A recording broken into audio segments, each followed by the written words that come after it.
Halo semuanya, kali ini saya akan menjelaskan tentang ekuitas brand positioning, dan juga strategi bersaing sebuah produk kopi.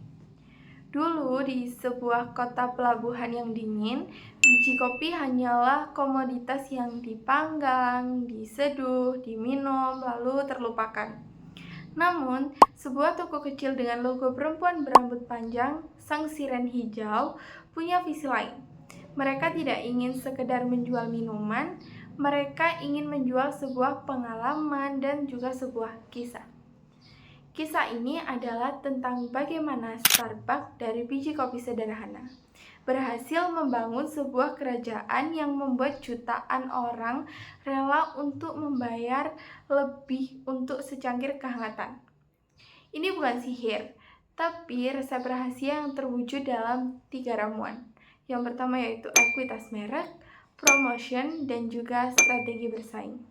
Di awal petualangan kita bertemu dengan sebuah konsep yang lebih kuat dari rasa kopi itu sendiri, brand equity. Bayangkan jika Anda berada di kota yang belum pernah Anda kunjungi, Anda haus dan butuh tempat beristirahat. Tiba-tiba mata Anda menangkap logo lingkaran hijau dengan sosok siren di dalamnya. Seketika rasa khawatir Anda hilang. Anda tahu persis kopi apa yang akan Anda dapatkan, seberapa nyaman tempatnya, dan bahkan playlist musik yang akan diputar. Itulah ekuitas.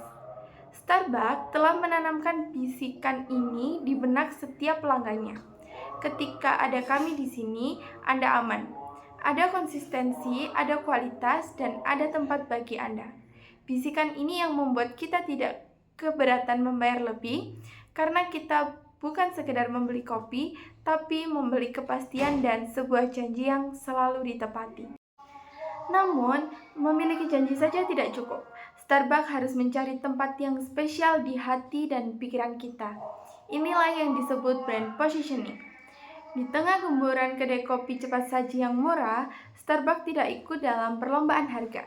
Mereka memposisikan diri sebagai rumah ketiga, bukan rumah Anda di pagi hari, bukan pula kantor Anda di siang hari, tapi sebuah oase yang nyaman di antara keduanya. Mereka ingin Anda melihat mereka sebagai tempat di mana Anda bisa bekerja, bersantai, atau sekedar menikmati me time. Dengan menuliskan nama Anda di gelas, mereka ingin Anda merasa personal, istimewa, seolah-olah secangkir kopi itu memang dibuat khusus hanya untuk Anda. Lantas, bagaimana sang siren hijau ini bertahan dari ribuan pesaing baru yang bermunculan setiap harinya? Senjata rahasianya adalah strategi diferensiasi. Starbucks tidak bersaing dengan harga, mereka bersaing dengan kenyamanan. Mereka membangun sebuah ekosistem kenyamanan. Aplikasi loyalitas mereka bukan hanya untuk diskon, tapi untuk menjebak Anda dalam kebiasaan. Kopi musiman seperti pumpkin spice latte yang selalu dinanti menciptakan urgensi dan eksklusivitas. Dan lokasi mereka hampir di setiap sudut kota seolah berkata, "Kami selalu ada untuk Anda."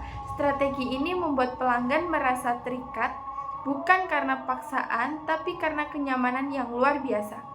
Pindah ke lain hati, rasanya sulit karena semua kebaikan sudah ada di sini. Kisah Starbucks mengajarkan kita bahwa secangkir kopi bukanlah sekedar cairan hitam pahit. Di tangan yang tepat, ia bisa menjadi simbol janji, tempat bernaung, dan strategi cerdas yang mengunci hati pelanggan.